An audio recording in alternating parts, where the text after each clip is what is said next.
ઓમ શ્રી ગણેશાય નમઃ. જય શ્રી કૃષ્ણ મિત્રો. આજે આપણે અખા ત્રીજની કથા સાંભળીશું. આ ખૂબ જ પવિત્ર વૈશાખ માસની ત્રીજ અખા ત્રીજ કહેવાય છે અને અક્ષય તૃતીયા પણ આપણે કહીએ છીએ.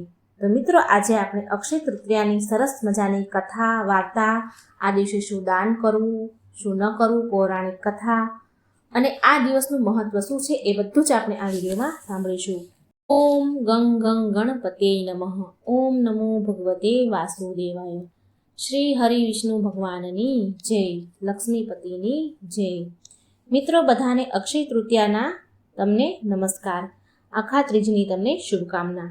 વૈશાખ માસની શુક્લ પક્ષની ત્રીજી તિથિનો આપણે અક્ષય તૃતીયા કે અખા ત્રીજના નામે ઓળખીએ છીએ. આ નામે આપણે અખા ત્રીજ નામનો તહેવાર ઉજવીએ છીએ. આને અખા ત્રીજ પણ કહીએ. આ અખા ત્રીજના દિવસે કરવામાં આવતા બધા જ શુભ કાર્ય, દાન, પુણ્ય વગેરેનું અક્ષય ફળ મળે છે. અક્ષયનો અર્થ એ થાય છે કે જેનો ક્ષય ન થાય, જે સમાપ્ત ન થાય, તો એને અક્ષય કહેવાય છે. આ પાવન તિથિ ભગવાન વિષ્ણુ અને ભગવાન શિવને સમર્પિત છે. અક્ષય તૃતીયાના દિવસે ભગવાન વિષ્ણુનો છઠ્ઠો અવતાર પરશુરામનો જન્મ થયો હતો. માટે આજે પરશુરામ જયંતિ પણ મનાવવામાં આવે છે. પૌરાણિક માન્યતાઓ અનુસાર રાજા ભગીરથ અક્ષય તૃતીયાની પાવન તિથિ પર ગંગાજીને ધરતી પર લાવ્યા હતા. આપણા ધર્મમાં ગંગા નદીનું વિશેષ મહત્વ છે. સાચા મનથી પછતાવો કર્યા પછી ગંગાજીમાં સ્નાન કરવાથી મનુષ્યના બધા જ પાપ નષ્ટ પામે છે. અક્ષય તૃતીયાના દિવસે ધન ધાન્યની દેવી માં અન્નપૂર્ણાનો જન્મ થયો હતો. દેવી અન્નપૂર્ણામાં પાર્વતીજીનું જ એક સ્વરૂપ છે. સમૃદ્ધિના દેવીના રૂપમાં પૂજવામાં આવતા માં અન્નપૂર્ણા બધા જ પ્રાણીઓનું પેટ ભરે છે. આ દિવસે ભક્ત દેવી અન્નપૂર્ણાની જો પૂજા કરે છે તો તેની સર્વ મનોકામના પૂરી થાય છે. તેના ધન ધાન્યના ભંડાર સદાય ભર્યા રહે છે. માન્યતા છે કે કુબેરજીએ શિવપુરમાં શિવજીની તપસ્યા કરીને અક્ષય તૃતીયાના દિવસે ભગવાન શિવને પ્રસન્ન કર્યા હતા અને શિવજીને કુબેર ભગવાનને વરદાન માંગવા કહ્યું હતું. ત્યારે કુબેરજીએ તેનું બધું જ ધન સંપત્તિ ફરી પાછા મેળવવાનું વર માંગ્યું હતું. પછી શિવજીએ કુબેરજીને મા લક્ષ્મીની પૂજા કરવાની સલાહ આપી. ત્યારે કુબેર ભગવાને મા લક્ષ્મીની આરાધના કરી. તેમની ભક્તિથી ખુશ થઈને મા લક્ષ્મીએ તેમની ઈચ્છા પૂરી કરી અને તેમને ધનના દેવતા બનાવ્યા. આ દિવસથી અક્ષય તૃતીયા એટલે કે અખા ત્રીજના દિવસથી લક્ષ્મી પૂજાની પ્રથા શરૂ થઈ. આ દિવસે લક્ષ્મી યંત્રની પૂજાનું વિશેષ મહત્વ છે. અક્ષય તૃતીયાના દિવસે મહાભારત કાળમાં દુર્યોધનના આદેશથી જ્યારે દુશાસને દ્રૌપદીનું ચીરહરણ કર્યું ત્યારે દ્રૌપદીની લાજ બચાવવા માટે ભગવાન શ્રી કૃષ્ણએ દ્રૌપદીને ક્યારેય સમાપ્ત ન થાય તેવી સાડીનું દાન આપ્યું હતું અને દ્રૌપદીની લાજ રાખી હતી. ધ્રુત કીડા પછી જ્યારે પાંડવોને 12 વર્ષનો અજ્ઞાતવાસ થયો ત્યારે તેમને બહુ કષ્ટોનો સામનો કરવો પડ્યો હતો અને એક સમય તો એવો પણ આવ્યો કે તેમની પાસે ખાવા માટે અન્ન પણ ન હતું. ત્યારે યુધિષ્ઠિરે સૂર્યદેવની ઉપાસના કરી અને સૂર્યદેવે યુધિષ્ઠિરના પ્રાર્થનાથી પ્રસન્ન થઈને અક્ષય તૃતીયાના દિવસે અને એમને તાંબાનું એક પાત્ર એવું પ્રદાન કર્યું જેમાં ભોજન ક્યારેય સમાપ્ત થતું જ ન હતું. માટે એને અક્ષય પાત્ર કહેવાયું છે. આ માન્યતા અનુસાર અખા ત્રીજના દિવસે કરવામાં આવતા કાર્ય તથા ધર્મ કાર્ય બધા જ અક્ષય માનવામાં આવે છે અને મહર્ષિ વેદ વ્યાસે અખા ત્રીજના દિવસે મહાભારત લખવાની શરૂઆત કરી હતી. ધાર્મિક માન્યતાઓ અનુસાર સારો વર અને શુભ સંતાનની પ્રાપ્તિ માટે અક્ષય તૃતીયાનું વ્રત કરવું ખૂબ શુભ માનવામાં આવે છે. દેવી ઇન્દ્રાણીએ અક્ષય તૃતીયાના વ્રતના પ્રભાવથી સંતાનનું સુખ મેળવ્યું હતું અને તેને જયંત નામના પુત્રની પ્રાપ્તિ થઈ હતી. અખા ત્રીજના દિવસે ભગવાન શ્રી કૃષ્ણના બાળપણના મિત્ર સુદામા ભગવાનને મળવા દ્વારિકામાં આવ્યા હતા. એ બહુ ગરીબ હતા અને મદદ માંગવાના ઉપદેશથી શ્રી કૃષ્ણ પાસે આવ્યા હતા. પરંતુ સંકોચના કારણે કૃષ્ણ ભગવાનને તે કંઈ કહી ન શક્યા. પણ ભગવાન શ્રી કૃષ્ણ એના મનની બધી જ વાત જાણી ગયા હતા. સુદામા ભગવાન શ્રી કૃષ્ણના મહેમાન હતા. માટે ભગવાન કૃષ્ણએ સુદામાનો બહુ આદર સત્કાર કર્યો, તેમને બહુ માન આપ્યું અને સુદામા આવી રીતે સન્માન મેળવીને બહુ ખુશ થયા અને તેમણે એની પત્નીના આપેલા 4 ચોખાના દાણા ભગવાન શ્રી કૃષ્ણને ભેટમાં આપ્યા અને ભગવાન શ્રી કૃષ્ણએ સુદામાના આપેલા એ 4 ચોખાના દાણાને ગ્રહણ કર્યા અને પછી પ્રસન્નતાપૂર્વક સુદામા કંઈ બોલ્યા વગર, એક પણ શબ્દ બોલ્યા વગર ત્યાંથી ચાલ્યા ગયા. પણ જ્યારે સુદામા એમના ઘરે આવ્યા તો એ બહુ હેરાન રહી ગયા, ચોંકી ગયા, કેમ કે જ્યાં એની ઝૂંપડી હતી હવે ત્યાં એક દિવ્ય મહેલ બની ગયો હતો અને તેમની પત્ની અને બાળકો નવા કપડાં અને ઘરેણાથી સુશોભિત હતા. ત્યારે સુદામાની પત્નીએ કહ્યું કે આ બધું ભગવાન શ્રી કૃષ્ણના આશીર્વાદથી જ બધું મળ્યું છે. અક્ષય તૃતીયા, અખાત્રીજ, ધન અને લાભથી સંકળાયેલી શાસ્ત્રોએ આ તિથિને સ્વયં સિદ્ધ મુહૂર્તમાં ગણતરી કરી છે. આ દિવસે કોઈ પણ પંચાંગ કે જોઘડિયા જોવામાં આવતા નથી. આખો દિવસ શુભ કાર્યો માટે યોગ્ય ગણાય છે. નવી નવસ્થ, આભૂષણ, ઘર, દુકાન, મકાન, ફ્લેટ, જમીન ખરીદવા માટે ખૂબ જ સુંદર અવસર છે. આ ખૂબ જ સુંદર દિવસ છે. આ દિવસે ઉદ્ઘાટન, ઘર પ્રવેશ, ગૃહ પ્રવેશ, વિવાહ જેવા કાર્ય શ્રેષ્ઠ મનાય છે. પુરાણમાં લખ્યું છે કે આ દિવસે મધ્યાહન સમયે પિતૃ તર્પણ અને પિંડદાન કરવાથી તેમજ દાન પુણ્ય કરવાથી પિતૃઓને મોક્ષ પ્રદાન થાય છે. આ દિવસે ગંગાજળમાં સ્નાન કરવાથી તેમજ શ્રી હરિ, વિષ્ણુ અને માતા લક્ષ્મીની એક સાથે પૂજા કરવાથી સુખ પ્રદાન થાય છે. આ દિવસે આપણા તમામ દુર્ગુણો પ્રભુને સોંપીને તેની પાસેથી રહેલા સદગુણોની અનમોલ ભેટ અને વરદાન માંગવાની પરંપરા છે. કહેવાય છે કે કુબેરજીએ જ્યારે લક્ષ્મીહીન થઈ ગયા ત્યારે શિવજીએ અખાત્રીજે શ્રી હરિ, વિષ્ણુ સાથે લક્ષ્મીજીની ઉપાસના કરવાનું જણાવ્યું. ત્યારે કુબેરજીએ આ દિવસે વિશેષ ઉપાસના કરી પુનઃ ધન સંપત્તિ પ્રાપ્ત કરી. તેથી આ દિવસને લક્ષ્મીજીને પ્રસન્ન કરવાનું સોનું ખરીદવાનું મહત્વ ત્યારથી આવ્યું છે. આ દિવસે લક્ષ્મીનારાયણની પૂજા સફેદ અથવા પીળા ગુલાબ અને કમળથી કરવામાં આવે છે. ભવિષ્ય પુરાણ અનુસાર આ તિથિની ગણના બહુ શુભ તિથિ છે. સત્યયુગ અને ત્રેતાયુગનો પ્રારંભ અખાત્રીજથી થયો છે. નારાયણ અવતાર, પરશુરામ અવતાર આજના જ દિવસે થયા હતા. ઉત્તરાખંડમાં બદ્રીનારાયણ મંદિરમાં દરવાજા આજના દિવસે જ ખુલ્લા મુકાયા છે.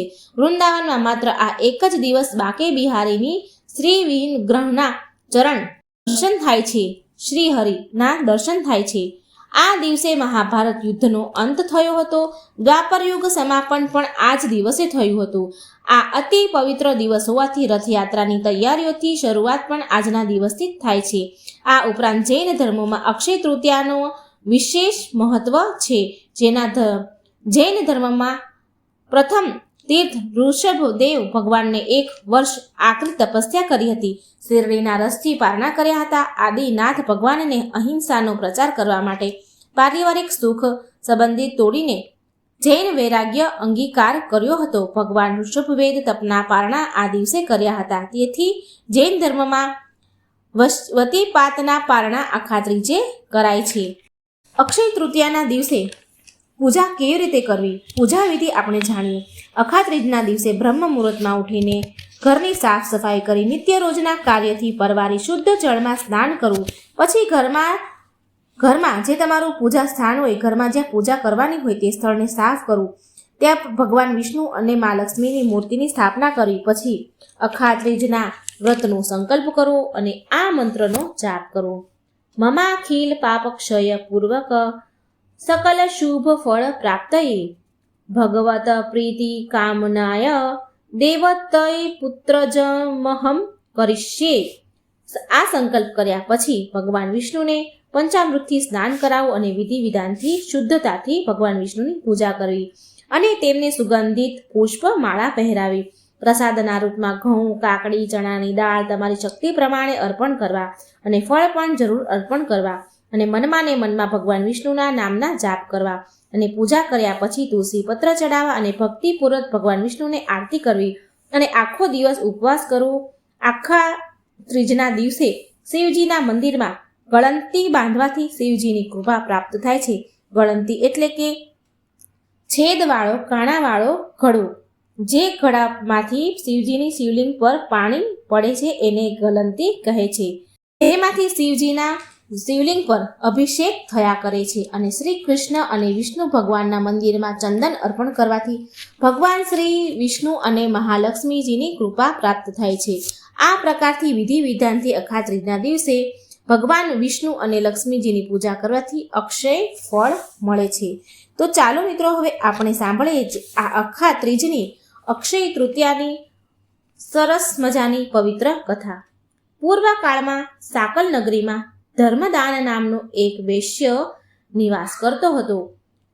તે સરળ દયાળુ સ્વભાવનો ધાર્મિક વ્યક્તિ હતો. તે બધા જ દેવી દેવતા અને બ્રાહ્મણો પ્રત્યે અપાર શ્રદ્ધા તેને બહુ હતી. તે બધા જ દેવી દેવતાની પૂજા કરે અને એની શક્તિ અનુસાર ગરીબો અને બ્રાહ્મણોને કામ આપતો અને દાન પણ આપતો. એક દિવસ ધર્મદાસે વૈશાખ માસનું મહાત્મ્ય સાંભળ્યું, જેનાથી તેને એવી ખબર પડી કે વૈશાખ માસમાં શુક્લ પક્ષની તિથિએ પર કરવામાં આવતું દાન, વૈશાખ માસમાં અખા ત્રીજના દિવસે કરવામાં આવતું દાન અક્ષય ફળ પ્રદાન કરનારું છે. ત્યાર પછી તેણે વૈશાખ માસ આવવા પર અક્ષય તૃતીયાના દિવસે ગંગાજીમાં સ્નાન કરીને વિધિપૂર્વક બધા જ દેવી દેવતાની પૂજા કરી અને તેની શક્તિ અનુસાર વસ્ત્ર, સોનું તથા દિવ્ય વસ્તુ બ્રાહ્મણને તથા જરૂરિયાતમંદોને દાન આપ્યું. એ દરેક વર્ષે આ ધાર્મિક કાર્ય કરતો. તેના પછી તેણે હરેક વર્ષે અક્ષય તૃતીયાના દિવસે ઘઉં, મીઠું, ખાંડ, ગોળ, નાળિયેર, લડ્ડુ, લાડવા, દહીં, ચણા, પાણીથી ભરેલા માટીના ઘડા વગેરે દાન કરવાનું શરૂ કર્યું અને શ્રદ્ધાભાવથી પૂજાપાઠ કરતો રહ્યો. ધર્મદાસની પત્ની એને કેટલી બધી વાર ટોકે, એને દાન ધર્મ કરવાથી રોકતી હતી, પરંતુ ધર્મદાસ અક્ષય તૃતીયાના દિવસે ચૂક્યા વગર દાન ધર્મ કરે. આવી રીતે સમય વીતવા લાગ્યો અને થોડા સમય પછી એ ધર્મદાસનું મૃત્યુ થઈ ગયું. મૃત્યુ પછી ધર્મદાસનો પછીનો જે જન્મ હોય, આગલો જન્મમાં તે કુશાવતીના નગરમાં રાજાના રૂપમાં એણે જન્મ લીધો. એ રાજા બન્યો. પૂર્વજન્મના કરેલા ધાર્મિક કાર્ય અને અખંડ અક્ષય દાન ધર્મના સ્વરૂપે તેને રાજ્યની પ્રાપ્તિ થઈ. એ રાજા એટલો બધો ધનવાન, એટલું બધું ધન એને પ્રાપ્ત હતું કે ત્રિદેવ પણ તેના દરબારમાં અક્ષય તૃતીયાના દિવસે, અખા ત્રીજના દિવસે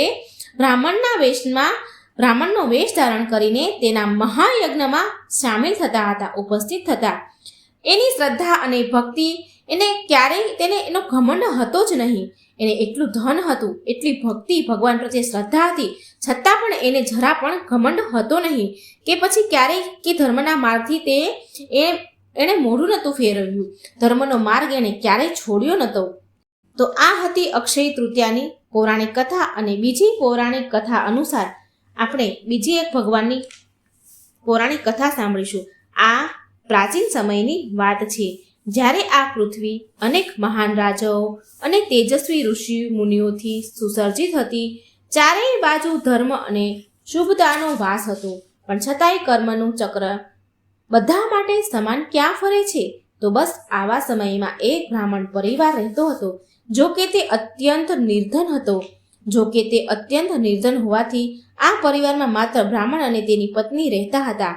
એની પાસે ન તો કોઈ ધન સંપત્તિ હતી કે ના તો તેમની પાસે કોઈ પુત્ર હતું.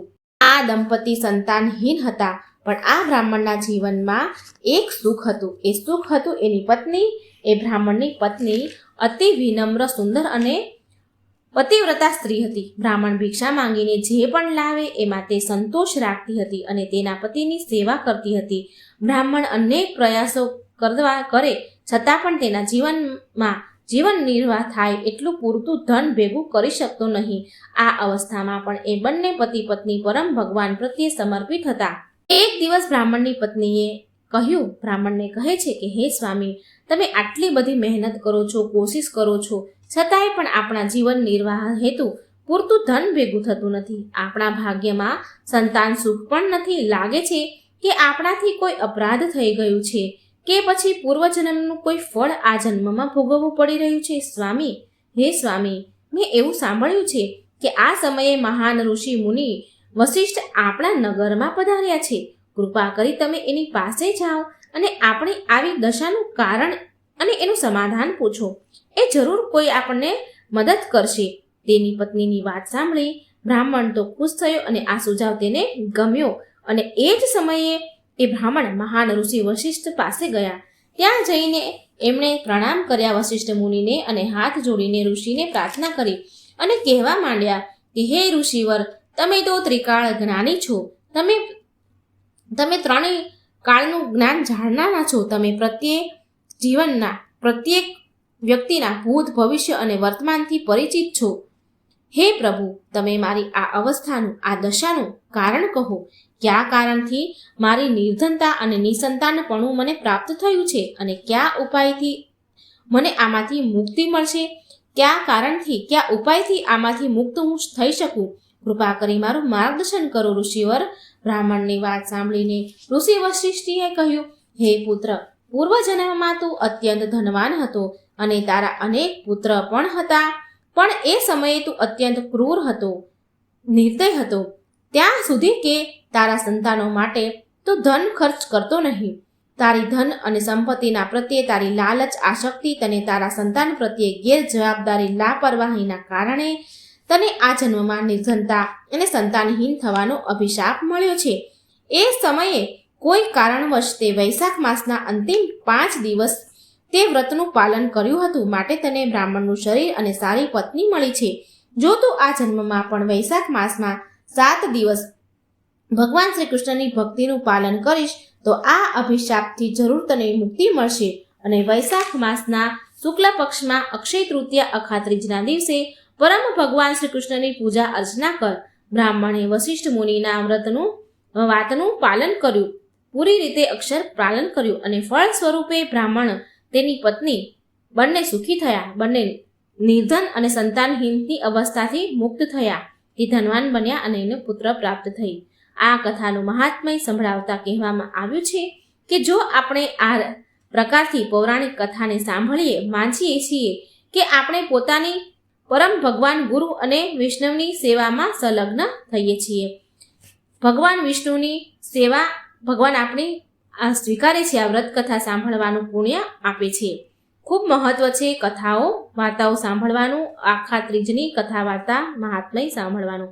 માટે અક્ષય તૃતીયાના દિવસે આ કથાને જરૂર સાંભળો. અક્ષય તૃતીયાના દિવસે કઈ વસ્તુનું દાન કરવું જોઈએ? તો મિત્રો હું તમને જણાવી દઉં, જેનાથી જીવનની બધી જ સમસ્યા દૂર થઈ જાય છે, ધન ધાન્યની વૃદ્ધિ થાય છે અને જીવનમાં શુભ મંગળતા પ્રાપ્ત થાય છે. તો પહેલું છે કે આ દિવસે, અખાત્રીજના દિવસે પથારીનું દાન કરીએ તો જીવનમાં ખુશીઓ આવે છે. આના સિવાય પિતૃ પ્રસન્ન થાય છે અને પરિવારમાં સુખ, સમૃદ્ધિ અને દેવી દેવતાઓનો આશીર્વાદ મળે છે. બીજા નંબરમાં છે આ દિવસે જો વસ્ત્ર દાન કરીએ તો જે પણ લોકોને જરૂરિયાતમંદ હોય તેને વસ્ત્રનું દાન કરીએ તો અક્ષય તૃતીયાના દિવસે તમારા આ કાર્યથી તમારા જીવનમાં રોગ અને બીમારી દૂર થાય છે. પથારીનું દાન કરવાથી કર્જથી પણ મુક્તિ મળે છે, માટે પથારીનું દાન કરવાનું આ દિવસે શુભ મનાય છે.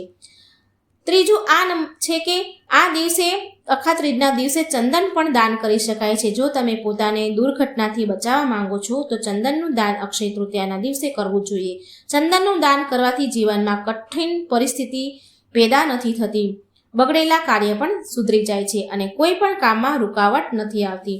ચોથા નંબરમાં છે કે આ દિવસે કંકુનું દાન કરવું જોઈએ. ખૂબ શુભ મનાય છે. કંકુને પ્રેમ, શિંગાર અને વિશ્વાસનું પ્રતીક માનવામાં આવ્યું છે. અખાત્રીજના દિવસે કંકુનું દાન કરવાથી પરિવારમાં સુખ, સમૃદ્ધિ આવે છે, પૈસાથી થતી પરેશાનીઓ દૂર થાય છે, લગ્ન જીવનમાં આવતી મુશ્કેલીઓ પણ દૂર થાય છે. અક્ષય તૃતીયાના દિવસે 5 નંબરમાં, અક્ષય તૃતીયાના દિવસે જો જળનું દાન કરીએ તો પણ બહુ પુણ્ય મળે છે, કેમ કે આ ઉનાળાનો સમય હોય છે, ગરમીનો સમય હોય છે, માટે જળનું દાન ખૂબ જ શુભ મનાય છે. જો પરિવારમાં સમસ્યા હોય, કોઈ તકલીફો હોય તો એના માટે જળદાન ખૂબ શુભ મનાય છે. આ સિવાય આ દિવસે આપણા ગુરુને કોઈ પણ પ્રસિદ્ધ વસ્તુ દાન કરવી જોઈએ અથવા દક્ષિણા આપી શકાય છે. જે શક્તિ હોય એ પ્રમાણે દક્ષિણા દાન આપી શકાય છે. કહેવાય છે કે આ દિવસે જે પણ દાન કરો એનું કેટલાય ગણું બમણું આપણને પાછું મળે છે. અને આ દિવસે મિત્રો આ શું દાન કરવું એ તમને મેં જણાવ્યું. અને હવે આ દિવસે આપણે શું ન ખરીદવું જોઈએ, શું ખરીદવું જોઈએ એ આપણે સાંભળીશું. શું ખરીદી કરવી અખાત્રીજના દિવસે?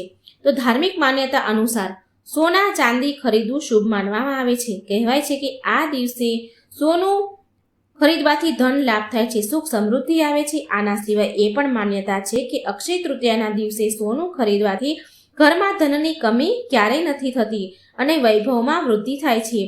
પણ આ સમયમાં સોનું, ચાંદી બહુ મોંઘા છે, જે હર કોઈ વ્યક્તિ ખરીદી નથી શકતા અથવા ખરીદવા ન માંગતા હોય તો આપણે ધર્મશાસ્ત્ર અનુસાર બીજા થોડા પૈસામાં આવતી સસ્તી વસ્તુ પણ ખરીદી શકીએ છીએ. આ વસ્તુ પણ મા લક્ષ્મીને સોના સમાન પ્રિય છે, વાલી છે. તો આપણે અખાત્રીજના દિવસે કોડી પણ ખરીદી શકીએ છીએ.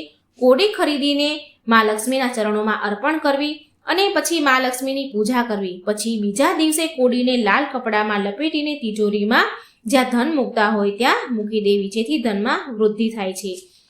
બીજા નંબરમાં છે અખાત્રીજના દિવસે જવ પણ ખરીદી શકાય છે. શાસ્ત્રની માન્યતા અનુસાર જવ ખરીદવું એ પણ સોનું ખરીદ્યા સમાન છે, શુભ છે. આ દિવસે ખરીદેલા જવને ભગવાન વિષ્ણુના ચરણોમાં અર્પણ કરવા અને પછી તે જવને લાલ કપડામાં બાંધીને તિજોરીમાં મૂકવા. આમ કરવાથી ધનમાં વૃદ્ધિ થશે. અખાત્રીજના દિવસે શ્રી યંત્ર પણ ખરીદી શકાય છે. માન્યતા છે કે શ્રી યંત્ર ઘરમાં લાવવા માટે અખાત્રીજનો દિવસ સૌથી વધારે શુભ ગણાય છે. આ દિવસે શ્રી યંત્રની વિધિ વિધાનથી સ્થાપના કરવી. અખાત્રીજના દિવસે દક્ષિણાર્થી શંખ પણ ખરીદી શકાય છે. કહેવાય છે કે દક્ષિણવર્તી શંખ મા લક્ષ્મીને ખૂબ જ પ્રિય છે. આનાથી ઘરમાં સુખ સમૃદ્ધિનો વાસ થાય છે. આના સિવાય અક્ષય તૃતીયાના દિવસે ઘડો પણ ખરીદી શકાય છે. પાણીનું ભરવાનું માટલું. આ દિવસે માટીનું માટલું, ઘડો ઘરમાં ભરીને મૂકવું બહુ શુભ ગણાય છે. અને માટીના ઘડાને, માટીનું જે માટલું હોય તેમાં શરબતથી ભરીને દાન કરવાનું પણ બહુ શુભ ગણાય છે. પણ આ દિવસે ભૂલથી એલ્યુમિનિયમ, સ્ટીલ કે પ્લાસ્ટિકના વાસણ કે સામાન ખરીદવો ન જોઈએ. તો મિત્રો, આ હતી અક્ષય તૃતીયાની પૌરાણિક કથા. શું ખરીદવું, શું ન ખરીદવું, દાનનું મહત્વ બધું જ તમને મિત્રો આ વિડીયોમાં મેં સંભળાવ્યું છે. જો વિડીયો સારો લાગે તો લાઈક કરજો, શેર કરજો અને ચેનલને સબસ્ક્રાઈબ જરૂર કરી દેજો અને વિડીયોને શેર જરૂર કરજો. જય શ્રી કૃષ્ણ. રાધે રાધે. Thank you.